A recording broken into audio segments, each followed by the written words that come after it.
사무엘상 7장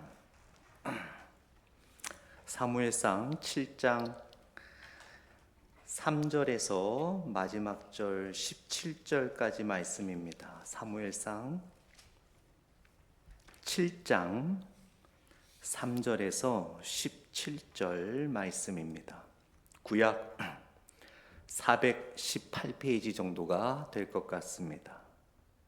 구약 418페이지 사무엘상 7장 3절에서 17절, 제가 3절 읽고 여러분들이 4절 읽으시면서 17절까지 교독하겠습니다.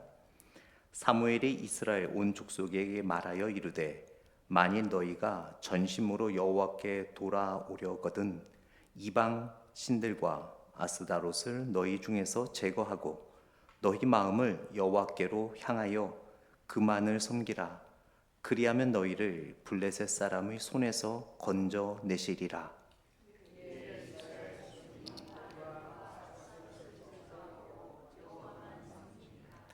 사무엘이 이르되 온 이스라엘은 미스바로 모이라. 내가 너희를 위하여 여호와께 기도하리라 하매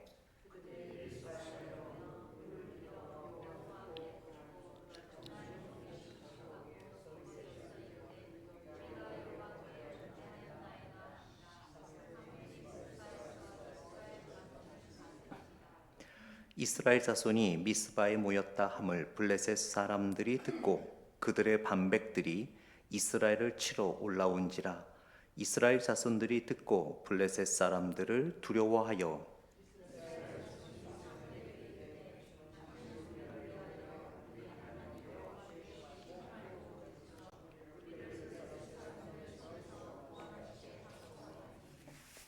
사무엘이 젖 먹는 어린 양 하나를 가져다가 온전한 번제를 여호와께 드리고 이스라엘을 위하여 여호와께 부르짖음에 여호와께서 응답하셨더라.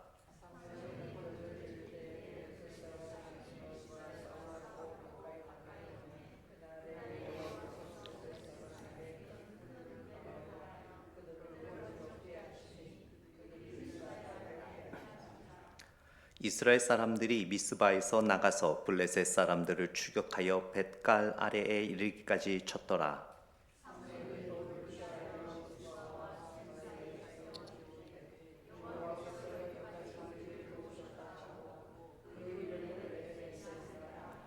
이에 블레셋 사람들이 굴복하여 다시는 이스라엘 지역 안에 들어오지 못하였으며 여호와의 손이 사무엘이 사는 날 동안에 블레셋 사람을 막으심에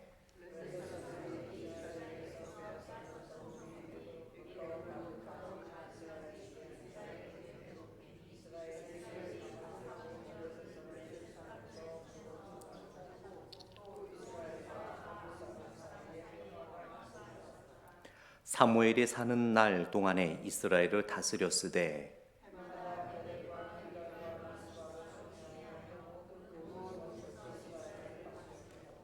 같이 있습니다. 라마로 돌아왔으니 이는 거기에 자기 집을 있음이니라. 거기서도 이스라엘을 다스렸으며 또 거기에 여호와를 위하여 제단을 쌓았더라. 아멘. 잠시 기도하고 하나님의 말씀 나누겠습니다. 하나님 감사합니다. 하나님께서 주시는 말씀을 통하여 하나님께서 우리를 향하신 그 뜻과 또한 귀한 비전을 더욱 깨달아 우리들의 삶 곳곳에서 하나님의 놀라운 은혜가 발현될 수 있도록 인도하여 주시며 또한 우리의 삶 가운데 있는 무거운 짐들을 말씀을 통하여 주 예수 그리스도의 십자가 앞에 내려놓음으로 참된 쉼을 얻을 수 있도록 은혜 내려 주시옵소서. 예수님 이름으로 기도드렸습니다. 아멘. 제가 유머 한마디를 좀 하려고 할 텐데요. 재미없더라도 좀 웃어주세요. 여러분, 소가 한 마리 있으면 뭐라고 하는 줄 아십니까? 소원.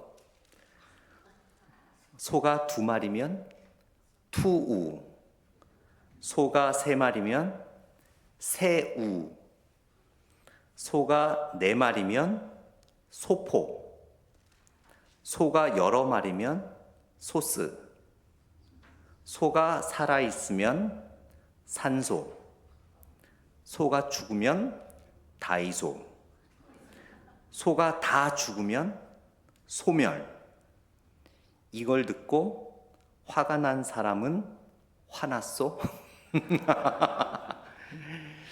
제가 왜 이 이야기를 하냐면, 이렇게 소가 한 마리부터 소원, 다 죽는 소멸까지 이 소의 유머이지만 이것은 바로 우리의 인생입니다. 태어나서 모든 인생은 소멸할 수밖에 없죠. 이스라엘의 삶이 바로 그러했습니다. 하나님께서 택하신 한 민족으로서 정말 소 한 마리 같이 유일하게 하나님께 택함 받은 민족이었지만, 오늘 본문까지 이스라엘 민족은 블레셋과 이방 나라에 의해서 소멸당할 수밖에 없는 상황에 처해져 있었습니다.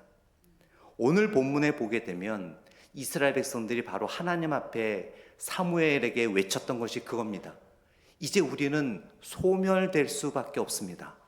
하나님께서 유일하게 우리를 택하여 주신 민족이었는데 이제는 우리가 소멸될 상황까지 처해져 있습니다. 사무엘이여, 우리를 위하여 기도해 주소서. 우리가 소멸되지 않도록 하나님 앞에 간구하여 주소서라고 간절하게 기도했던 모습이 오늘 본문에 나옵니다. 우리가 오늘 본문에 읽었던 것처럼 사무엘이 간절히 하나님 앞에 외치고 그들이 미스바에 모여 참된 회개의 모습으로 나갔을 때 하나님께서는 블레셋으로부터 이스라엘 백성들을 소멸시키지 않으시고 그들을 구원해 주셨던 것을 보게 됩니다. 그러면서 사무엘이 기념비를 하나 세우면서 이렇게 외쳤죠. 에벤 에셀, 하나님께서 여기까지 우리를 도우셨습니다. 그런데 여러분, 이 에벤 에셀, 하나님이 여기까지 우리를 도우셨다라는 이 고백은 사무엘과 오늘 본문에서 블레셋 군사로부터 소멸당할 뻔했지만 회복되어진 이스라엘만의 고백이 아니라 우리의 고백이 되어야 될 줄 믿습니다. 그런데 이 에베레셀 하나님의 이 놀라운 은혜가 그냥 나타난 것이 아니었어요.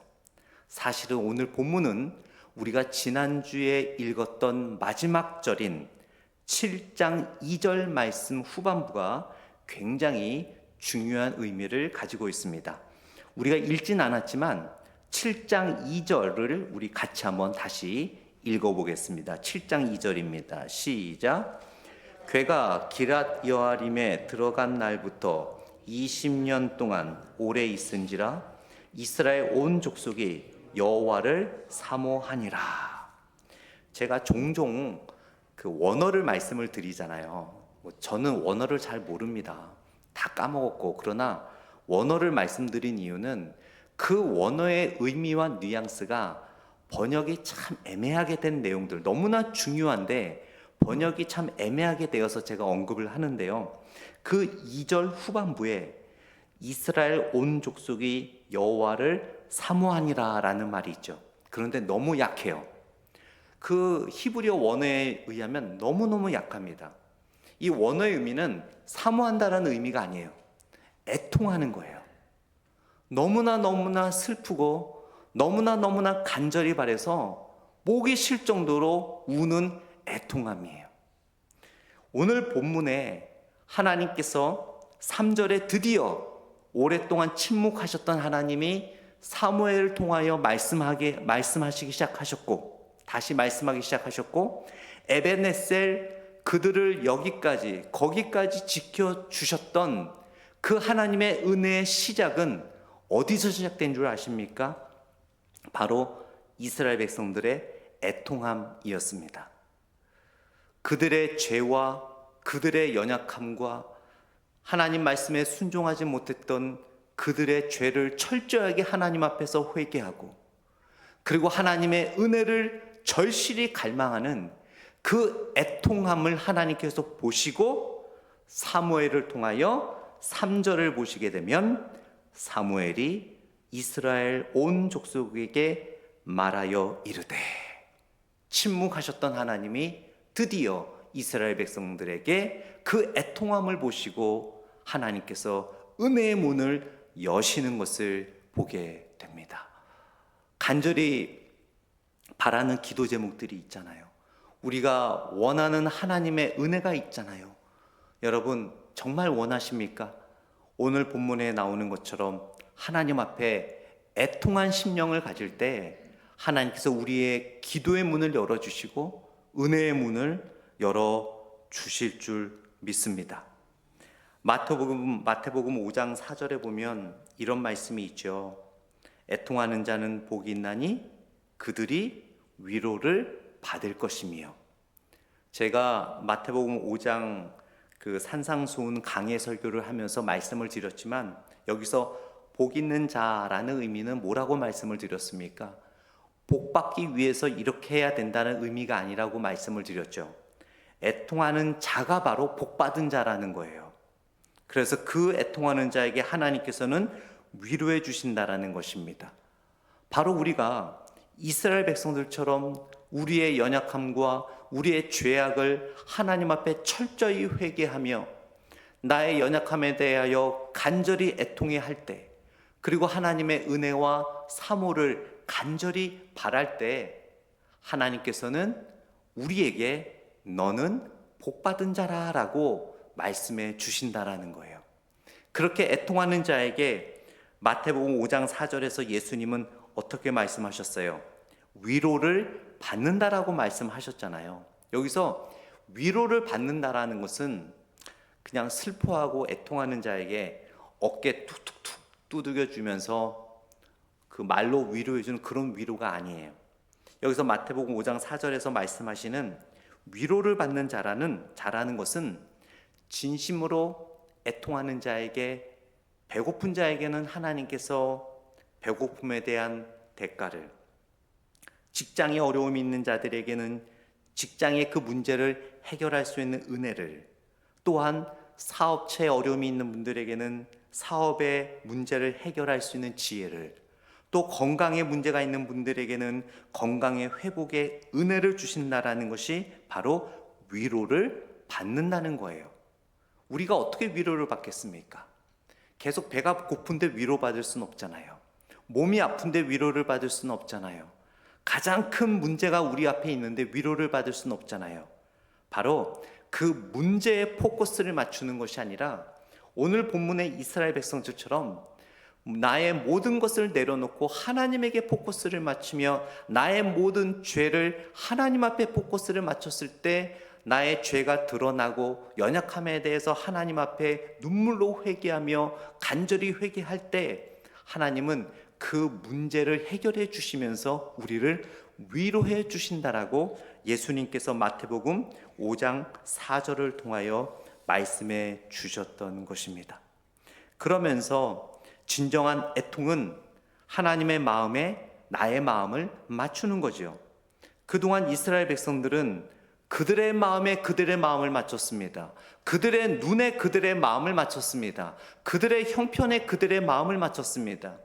그러나 그들이 애통할 수 있었던 것은 하나님의 눈에 그들의 마음을 맞출 수가 있었습니다. 하나님의 눈에, 하나님의 시각에, 하나님의 뜻에 맞추다 보니까 회개하지 못했던 죄가 드러나기 시작하는 거예요. 당연하게 여겼던 모습들이 하나님께서 원하지 않는 모습이라는 것을 깨닫게 됩니다. 전혀 죄라고 깨닫지 못했던 것들이 너무나 비통하고 죄스러움을 깨닫게 되는 거예요. 그랬을 때 그들은 하나님 앞에 애통하게 되었고 결국 하나님께서는 사무엘이라는 하나님의 메신저를 통하여 그들을 위로하시게 되었던 것을 보게 됩니다. 진정한 애통은 나를, 내면과 외면을 새롭게 하는 것임을 알 수 있어요. 3절 말씀을 다시 보게 되면 사무엘이 이스라엘 온 족속에게 말하여 이르되 만일 너희가 전심으로 여호와께 돌아오려거든 이방 신들과 아스다롯을 너희 중에서 제거하고 외면적으로 드러나는 모든 죄를 제거하라는 것입니다. 바로 외적인 변화이지요. 우상을 제거하라. 진정한 애통은 단순한 슬픔과 울음이 아닙니다. 하나님의 눈에 맞추는 것이기 때문에 그동안 내 눈에 맞춤으로 인하여 전혀 깨닫지 못했던 나의 우상을 하나님 앞에 다 내려놓는 것이 진정한 애통함이라는 것을 오늘 본문을 통해 알 수 있습니다. 우리가 가지고 있는 많은 우상들, 내 자신이 될 수 있죠.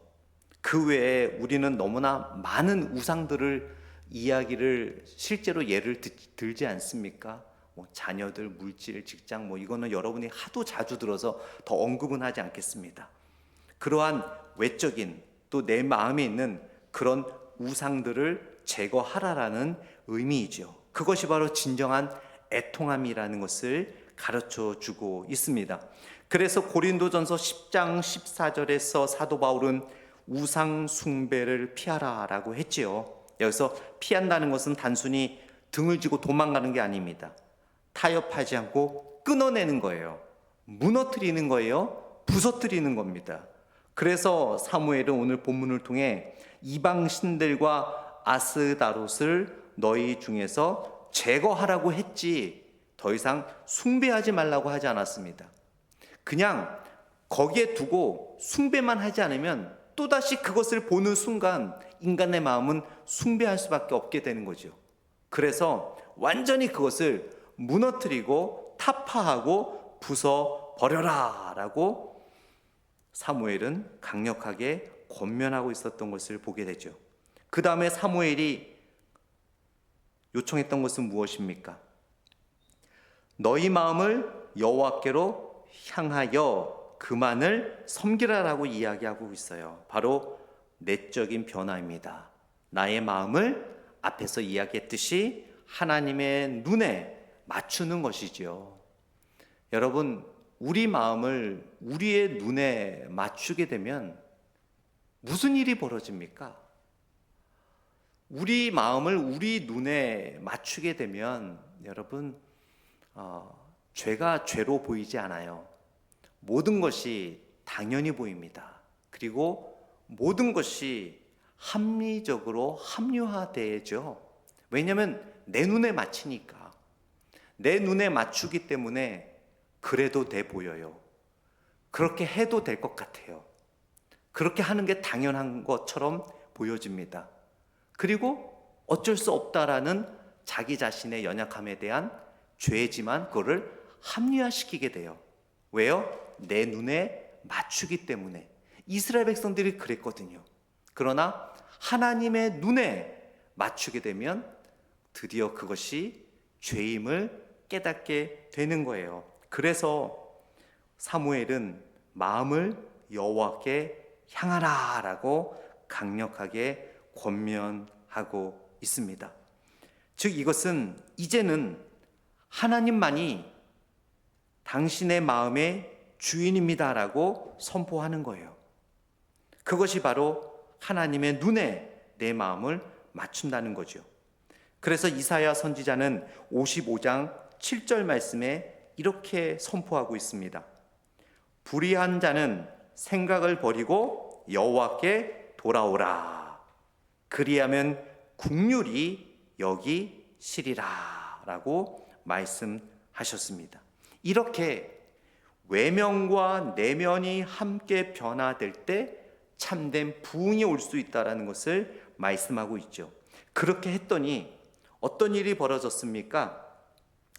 4절에 이스라엘 백성들이 사무엘이 이야기한 것처럼 다 그렇게 실천했습니다. 그리고 사무엘이 그리고 난 다음에 뭐라 그랬어요? 미스바로 모이라. 그리고 미스바에 모여 그들이 물을 길러 여호와 앞에 붓고, 이 물을 붓는다는 의미는 죄를 씻는다는 의미, 모든 것을 다 내려놓는다는 의미, 마치 그 웅장한 얼음이 다 녹아서 물이 되어 다 흘러가듯이 강팍했던 우리의 마음을 하나님 앞에 다 내려놓습니다라는 의미로 물을 부어버리는 거예요. 그렇게 부으면서 그들은 외면과 내면을 하나님께 맞추는 것을 보게 됩니다. 그러면서 6절에 사무엘이 이렇게 기도하죠. 사무엘이 미스바에서 이스라엘 자손을 다스리면서 그 전에 우리가 여호와께 범죄하였나이다 라고 했더니 이스라엘 백성들을 똑같이 손을 들며 하나님 앞에 그들의 죄를 진심으로 회개한 것을 보게 됩니다. 미스바에 모여있다라는 것을 블레셋 사람들이 들어요. 너무 좋은 기회죠. 이 블레셋 군사들이 미스바로 가서 이스라엘 백성들을 치기가 너무 좋은 거예요. 한 곳에 모아뒀기 때문에 이거는 정말 어떤 유인수를 써서 한 곳에 모아두기도 어려운데 이스라엘 백성들이 자기들 스스로 모여있다라는 거예요. 당연히 블레셋의 군사력이 훨씬 능하기 때문에 모여있는 그들을 한 번에 몰살시키기가 너무너무 좋은 거예요. 블레셋 군사들에게는 절호의 기회였습니다. 그러나 하나님에게는 하나님의 능력을 나타낼 수 있는 절호의 기회였습니다. 여러분, 세상 사람들이 보기에는, 세상이 보기에는 여러분이 어떠한 어려움에 처해 있을 때 사탄이 보기에는 여러분을 무너뜨릴 수 있는 가장 절호의 찬스라고 생각할 수도 있어요. 그러나 기억하십시오. 그때가 바로 하나님의 능력이 나타날 때임을 기억하시기 바랍니다. 하나님을 믿지 못하는 자들은 그 순간에 펄썩 주저앉죠. 끝났다. 더 이상 방법이 없다. 나는 정말 이렇게 끝나는구나. 내 사업, 내 직장, 내 학업, 내 형편, 내 건강, 여기서 끝나는구나. 여러분, 믿음이 없는 사람은 그렇게 주저앉을 수 있어요. 그것이 바로 사탄의 소리입니다. 그것이 바로 블레셋의 소리였고 우상을 섬기는 자들의 외침이었습니다. 그러나 사무엘은 그렇게 생각하지 않았어요. 바로 그때가 하나님의 능력이 임하는 때라는 것을 알고 있었습니다. 여러분, 하나님을 믿으십니까? 부활하신 예수님을 믿으십니까? 바로 그때가 부활하신 예수님의 능력이 나타날 때이며 전지전능하신 하나님의 능력이 나타날 때임을 기억하시기 바랍니다. 그러면서 블레셋 사람들이 치러 올라왔죠. 얼마나 신이 났겠습니까? 다 모여있는데 몰살시키자.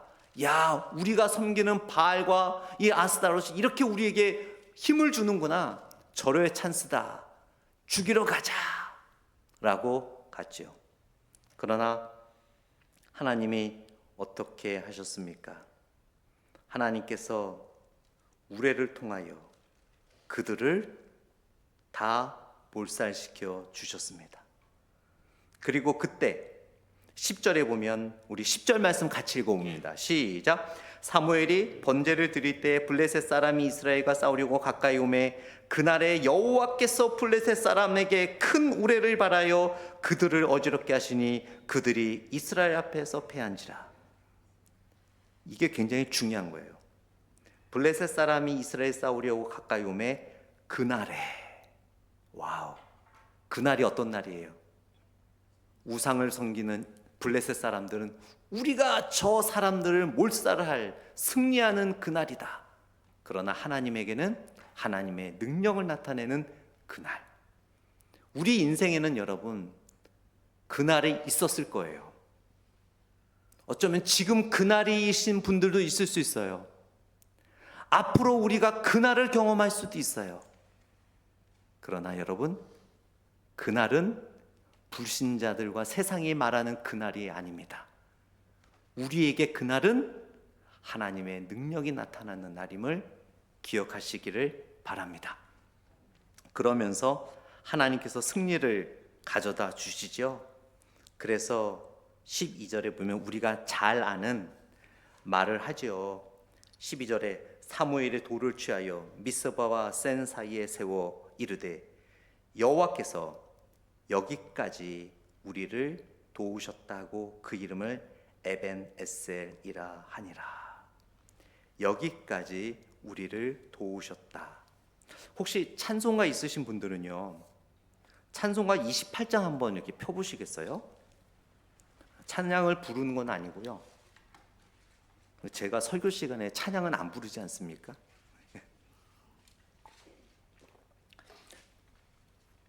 찬송가 28장 복의 근원 강림하사 다 피셨죠? 1절 말고 2절을 보시면 주의 크신 도움받아 이때까지 왔으니. 근데 이 찬양이 영어 찬양을 한글로 번역한 거거든요. 원래 가사가 이거예요. Here I raise my Ebenezer. Here thereby thy help I am come. 그러니까 여기에 원래 주의 크신 도움받아 이때까지 왔으니, 이 음표에 가사를 맞추다 보니까 이렇게 번역을 했지만 2절의 원래 가사는 이거예요. 여기 내 에베네셀을 세우노니 주의 도우심으로 내가 여기까지 왔나이다. 그러니까 주의 크신 도움받아, 이게 어떤 의미냐면 원래 가사의 의미는 여기 내 에베네셀을 세운다. 이 사무엘상 7장 12절 말씀을 가지고 이 가사가 적혀진 거거든요. 그렇듯이 이 에베네셀, 이 12절에서 주는 이 말씀의 의미는 세 가지가 있는데요. 승리의 원인은 하나님이셨다라는 것을 사무엘이 선포하는 거예요.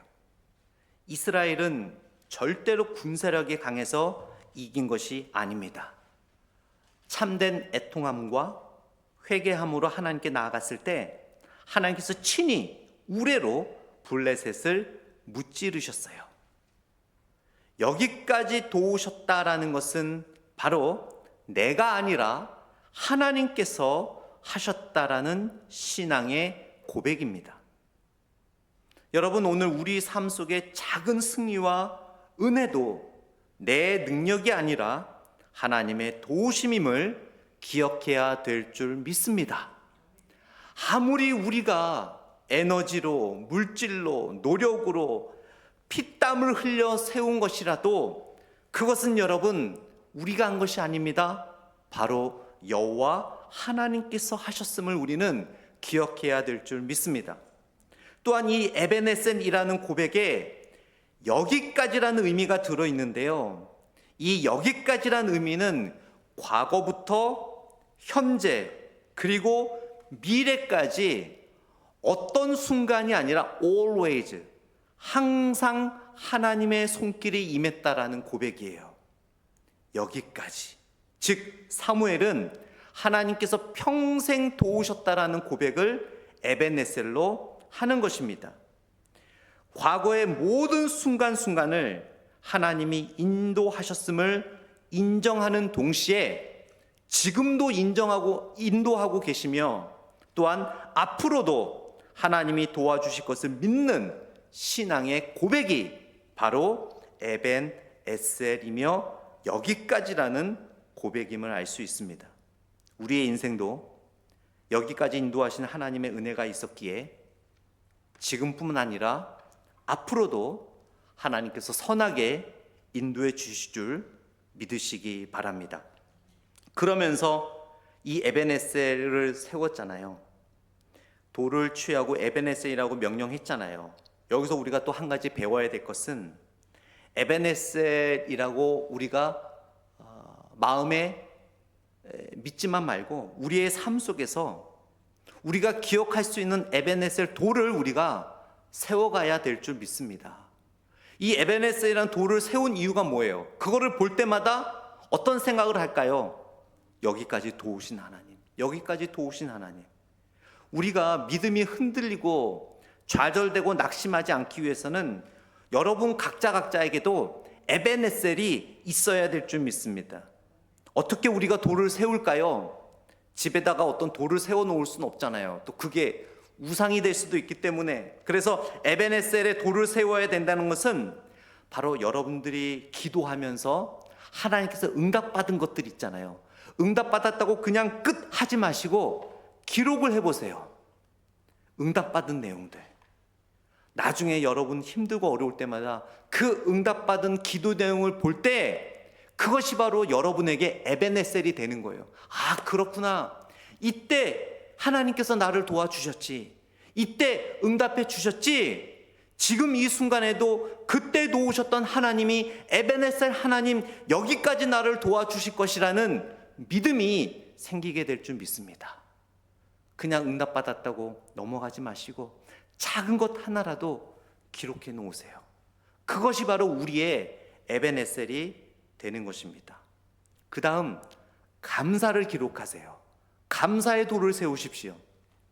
많은 감사의 제목들이 있잖아요. 그러면 그냥 감사하다고 끝내지 마시고 매일매일 감사를 한번 노트에 놓으세요.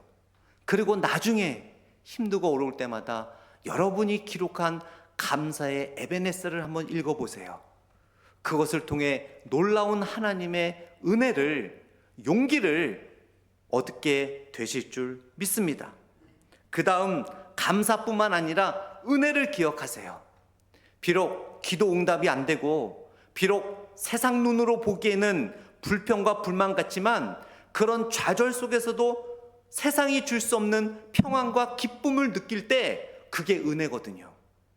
그때 그 기분을 기록해 놓으세요. 그렇다면 그것이 여러분에게 에베네셀이 되어 여기까지 인도하신 하나님을 기억하게 되실 줄 믿습니다. 말씀을 맺도록 하겠습니다. 14절 말씀에 보게 되면 이런 말씀이 있어요. 중간 부분에 이스라엘에게 회복되니, 이스라엘이 그 사방 지역을 블레셋 사람들의 손에서 도로 찾았고, 이 7장 마지막 부분에 이스라엘이 회복되었다라는 것으로 마무리가 되어지고 있습니다. 그 앞의 내용에 보게 되면 전혀 회복되어질 모습이 보이지 않았죠. 그러나 그들이 외면과 내면의 참된 애통함을 통하여 하나님께서 사무엘이라는 메신저를 통하여 하나님께서 말씀하기 시작했고, 참된 애통함의 실천을 통하여 미스바에 모여 그들이 참된 회개를 할 때 하나님께서 놀라운 은혜를 세워주셨죠. 하나님을 알지 못하는 자들에게는 그들이 승리하는 그날이라고 생각했지만 하나님을 믿는 자들에게는 그날이 바로 승리하는 날이었습니다. 그러한 가운데 승리를 기념하기 위하여 여기까지 우리를 도우셨다라는 에베네셀이라는 도를 세우게 되죠. 여기까지, 과거부터 지금까지, 지금부터 미래에 하나님이 부르시는 그날까지 우리를 도우신다는 의미가 바로 에베네셀입니다. 기도의 제목을 기록하는 에베네셀, 또 감사의 제목을 기록함으로, 또한 은혜의 제목들을 기록함으로 우리들의 삶에 에베네셀을 세워 그 에베네셀을 통하여 그날이 승리의 그날이 되는 놀라운 은혜를 경험하는 여러분이 되시기를 축원드립니다. 기도하겠습니다. 하나님 아버지, 사탄은 그날이 사탄의 승리하는 날이라 여기고, 세상은 그날이 우리가 패배하고 좌절하고 패배의 쓰라림을 맛보는 날이라고 생각할지 몰라도 우리에게 그날은 바로 우리의 승리의 날이며 에베네셀, 여기까지 인도하신 하나님의 능력을 경험하는 날임을 믿습니다. 어떠한 순간에도 좌절하고 신앙과 믿음을 포기하는 우리가 되지 않게 하시고, 에베네셀 하나님, 여기까지 지켜주신 하나님을 믿으며 믿음으로 나아가는 우리들 되게 하여 주옵소서. 기도의 에베네셀을 세우게 하시고, 감사의 에베네셀을 세우게 하시고, 은혜의 에베네셀을 세워 좌절하고 힘들고 어려울 때마다 그 에베네셀을 보며 여기까지 인도하신 하나님의 은혜를 다시 힘입어 믿음으로 일어나는 우리들 되게 하여 주옵소서. 예수님 이름으로 기도드렸습니다. 아멘.